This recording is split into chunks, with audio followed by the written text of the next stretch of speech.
Maîtriser les pressions de réfrigérant, le guide complet. Salut tout le monde. Si vous travaillez dans la clim ou le froid commercial, vous savez qu'une lecture de pression, c'est comme le pouls d'une machine.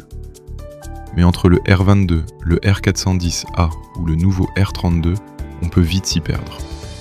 Aujourd'hui, on décortique ensemble le tableau essentiel des pressions de fonctionnement. Statique, aspiration et refoulement.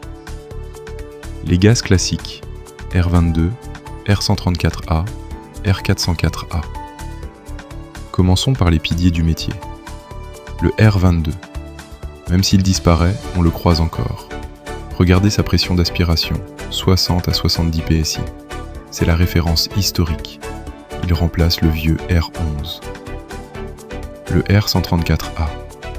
C'est le roi du froid positif et de l'automobile. Sa pression d'aspiration est très basse, 12 à 15 PSI. Si vous voyez 50 PSI ici, c'est qu'il y a un problème. Le R404A. Utilisé pour les surgelés. Notez sa pression de refoulement élevée, jusqu'à 300 PSI. C'est un gaz musclé. La nouvelle génération, R32 et R410A. Attention, ici on monte en pression.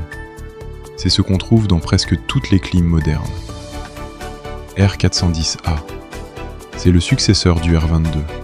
Mais attention, sa pression de refoulement peut monter jusqu'à 500 PSI, 3447 kPa.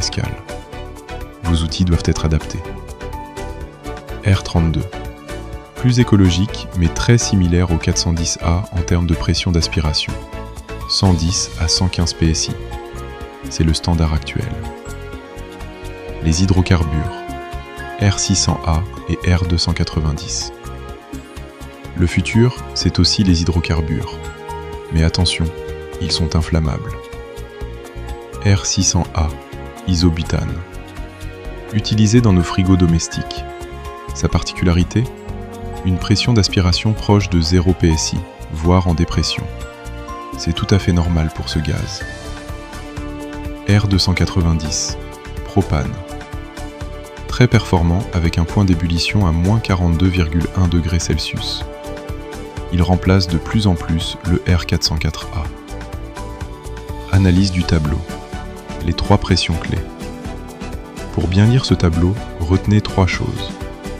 Standing pressure, pression statique.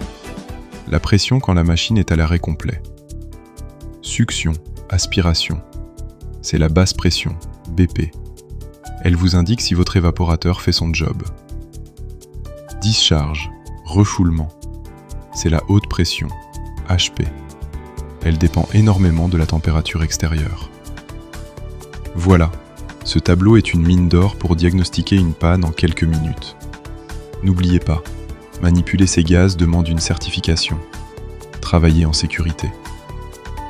Si cette vidéo vous a aidé, lâchez un pouce bleu et abonnez-vous pour plus de tutos sur le génie climatique. À la prochaine.